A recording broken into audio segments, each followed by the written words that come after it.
1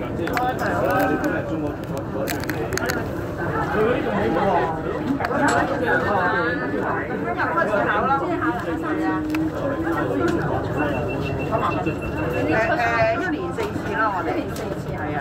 係啊，上次3月考完咯。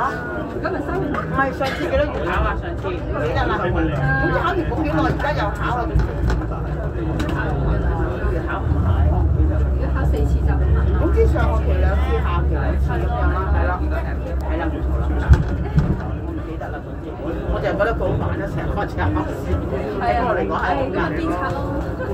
特價呢個銀行書要去補習㗎，而家就我就係唔想話你，我俾佢補習咯。聽我講啊，係啊係啊係啊，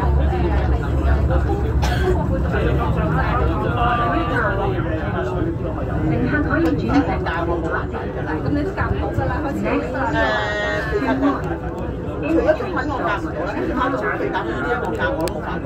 咁佢而家嗰啲即係點講咧？佢啲小朋友而家都你啊，係啦，因為中文我哋做得少咗，嗰時細個咧。而家係男仔，我見佢啲男仔係咪啊？跟住佢都唔使教，你要跟佢㗎嘛。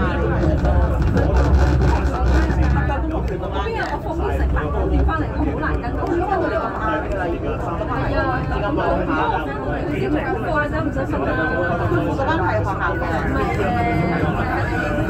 係喺出面嘅，就俾佢做咗課，跟住搞埋佢，咁啊有時間咪講埋佢嗰個係啊。咁個成績 OK 嘅，所以如果唔係我哋搞唔掂，太夜，去翻中學好難。